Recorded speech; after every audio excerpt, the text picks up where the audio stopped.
20 ده بيحصل معاه اضطرابات في ضربات القلب، بيحصل معاه ضعف في عضلة القلب بعد فترات تكرار هذه الأوقات. بعد فترة بيحصل مع المريض ده يعاني من جلطات في الدماغ أو السكتات الدماغية، بيحصل معاه خلل في ضربات القلب. بعد فترة بيأثر في هرمونات الجسم عنده، فبيأثر في الناحية الجنسية عند الشخص اللي بيشخر. نسبة كبيرة جدا من الناس ديت لو في عنده مشكلة أخرى في أمراض في الرئة بيبدأ يعاني من ارتفاع في ضغط الشريان الرئوي، اللي هو الضغط الشريان اللي بيحمل الدم من القلب إلى الرئتين. طبيعي 25 30 بيبدأ يرتفع معانا ل 40 و50، وبالتالي بيأثر بعد كده في العضلة الناحية اليمين من عضلة القلب. هل الوصول إلى هذه المرحلة كان نتاجا لإهمال أو التغاضي عن الشخير نعم. في بداية مراحله؟ نعم، وده يمكن يحضرني في هذا حالة بدون تفاصيل. كانت عندي حالة من حوالي شهر، نسبة تتبع الأكسجين وهي صاحية كانت 98%. أثناء الشخير وأثناء النوم وصل انخفض لنسبة 73 أو 75%، يعني تقريبا الربع.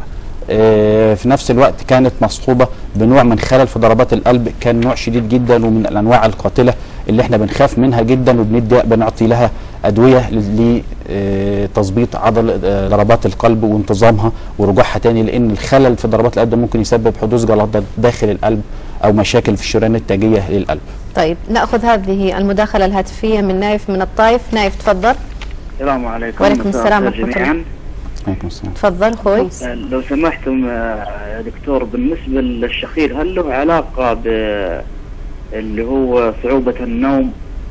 هذا الشيء السؤال الأول. السؤال الثاني، كيف يعرف الشخص أنه مصاب بالشخير؟ ما سؤالك ايش الثاني يا نايف؟ كيف يعرف الشخص أنه مصاب بالشخير؟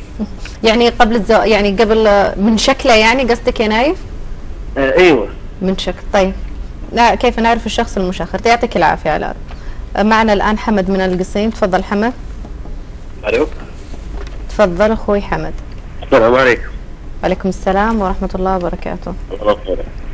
أنا عندي سؤال حقيقي. عندي واحد من عيالي الصغير متأخر كثير. توضح سؤالك الله يرضى عليك حمد. ترفع صوت. أنا أقول بسأل الدكتور هل مش أسباب الشخير، يعني نفس الشخير اللي عند ابني هذه. إيه. شخير شديد وبالليل ما أدري، في عنده أحلام، في عنده كذا. طيب. ما أدري وش الأسباب له هذه، هل هي لحمية، هل هي جيوب أنفية، هل حضرتك مدخن؟ نعم. تعاني من السمنة؟ لا مش أنا، ابني هذا. أنا آسف، يعني أنا الشخص المقصود يعني. لا المقصود وزنه طبيعي، جسمه طبيعي، كل شيء، بس عنده الشخير هذا. عمره كم حضرتك؟ عمره 7 سنوات. طفل يعني. نعم. طيب خلاص وضح سؤالك اخوي. معنا رائد من أبها. تفضل رائد. السلام عليكم. وعليكم السلام ورحمة الله وبركاته. مساء الخير. هلا اخوي تفضل. لو سمحت يا دكتور، بحكم تخصصك ابغى اسال عن الالتهابات اللي في الحلق والصدر، هل تسبب اختناق او كتمه؟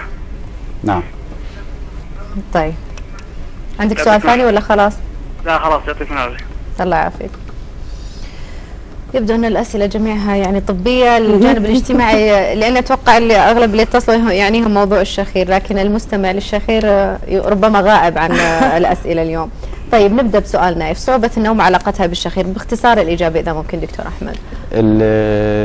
صعوبه الشخير نفسه بيبقى نتيجه ضيق في مجاري الهوائيه.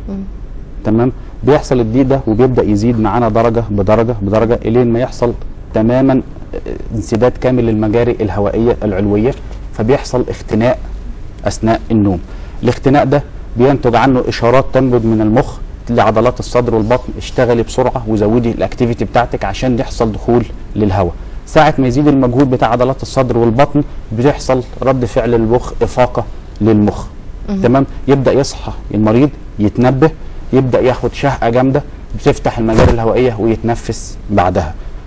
بعدها مفيش دقيقة يرجع ينام تاني، والسيناريو ده يتكرر. طيب ما هو الحل في حالة الشخير المؤقت؟ يعني هل هناك حل، يعني وضع وسادة أو النوم بطريقة معينة؟